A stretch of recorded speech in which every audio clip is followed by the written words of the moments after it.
पत्नी का चुनाव करते समय इन 11 बातों का रखिए ध्यान। नमस्कार दोस्तों, स्वागत है आप सभी का फिर से आपके अपने चैनल द वास्तु टीवी पर। चलिए आज की वीडियो शुरू करते हैं। शादी के लिए जब आप लड़की का चुनाव करने जाते हैं तो कई सवाल मन में आते हैं कि लड़की परिवार को जोड़कर चल पाएगी या नहीं, परिवार के साथ उसका व्यवहार कैसा होगा, लड़की के साथ तालमेल कैसा रहेगा। आप इन तमाम उलझनों से बच सकते हैं अगर आप शादी के समय लड़की का चुनाव करते हुए इन 11 बातों का ध्यान रखें। जब बेटे की शादी की बात सामने आती है तो हर मां यह चाहती है कि उनकी बहू अच्छी है, न सिर्फ देखने में बल्कि गुण और व्यवहार में, जो उनके परिवार को डोट संभाल कर चले। इसके लिए शादी से पहले कई बातों की पड़ताल भी करते हैं, फिर भी कभी कभी ऐसी बहू परिवार में आ जाती है जिससे पारिवारिक माहौल बिगड़ जाता है। दरअसल ऐसा ज्योतिषी संयोग के कारण होता है जिससे बहू का परिवार के साथ तालमेल नहीं बन पाता है। इसलिए बहू का चुनाव करते समय केवल बेटे और बहू की कुंडली में गुण मत मिलवाइए, बल्कि कुछ ग्रह योगों पर भी जरूर ध्यान दीजिए। इससे जो भी बहू आएगी वह परिवार के साथ बेहतर तालमेल बैठा पाएगी।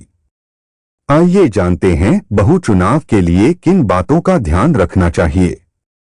नंबर 1, लड़के की कुंडली से लड़की की कुंडली में का लग्न और राशि छठे आठवें घर का नहीं होना चाहिए। जैसे मेष राशि के लिए कन्या और वृश्चिक राशि का जीवन साथी सही नहीं होगा। ऐसे में पति पत्नी का तालमेल भी अच्छा नहीं रहेगा। नंबर 2, लड़के की कुंडली में जो 8वीं या 12वीं राशि हो वही राशि लड़की की कुंडली में लगने यानी पहले घर में नहीं होनी चाहिए। शादी के बाद लड़के का 8वां और 12वां स्थान सक्रिय हो जाता है, ऐसे में भाग्य की हानि होती है। नंबर 3, मिथुन और कन्या लग्न में मंगल दोष हमेशा भारी होता है। मिथुन या कन्या लग्न लड़के का है तो कन्या की कुंडली में मंगल 7वें या लग्न में यानी पहले घर में होना चाहिए। लड़की की कुंडली में शनि लग्न या 7वें घर में होना शुभ फलदायी नहीं होता है।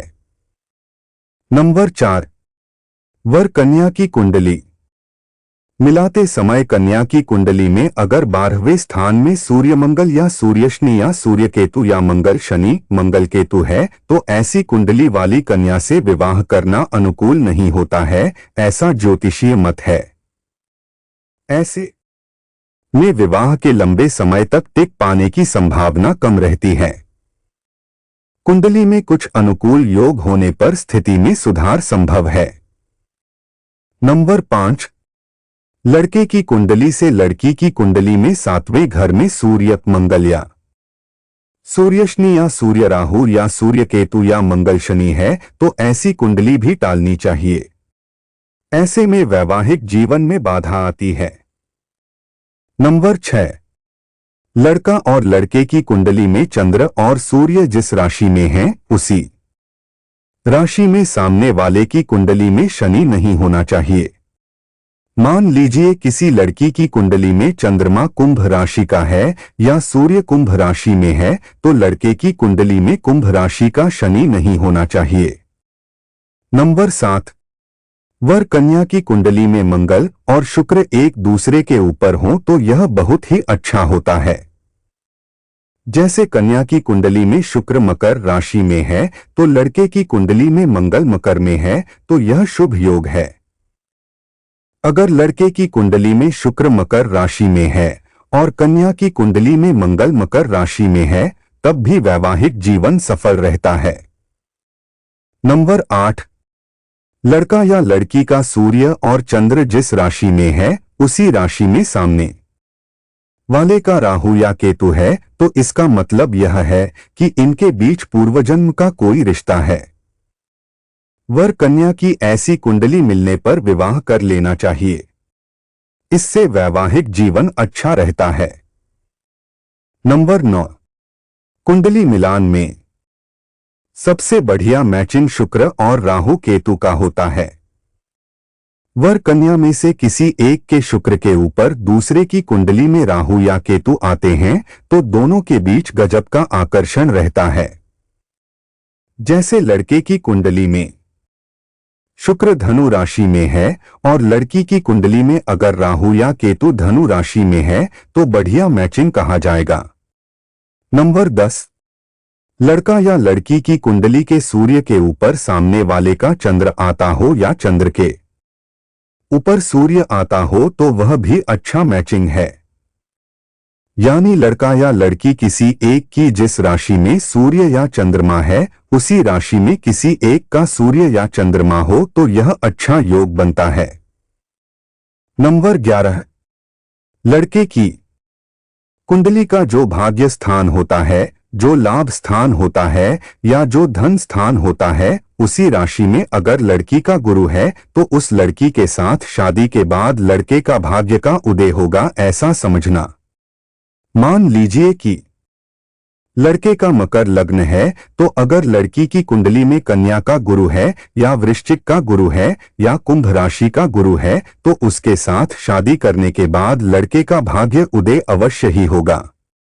नंबर 12, लड़के की कुंडली का जो भाग्य स्थान यानी 9वां घर होता है या जो लाभ स्थान होता है यानी 11वां घर होता है, धन स्थान यानी दूसरा घर होता है, अगर वही लग्न लड़की का होता है तो ऐसी लड़की के कदम लड़के के लिए अच्छे होते हैं। मतलब उसके आने से उसका भाग्य स्थान या लाभ स्थान या धन स्थान सक्रिय हो जाता है। जैसे कि मीन लग्न वाला लड़का हो तो वृश्चिक लग्न वाली लड़की या मकर लग्न वाली लड़की या मेष लग्न वाली लड़की उसके लिए बेहद लकी साबित हो सकती है। डिस्क्लेमर, इस वीडियो में दी गई जानकारी सामग्री गणना की प्रामाणिकता या विश्वसनीयता की गारंटी नहीं है।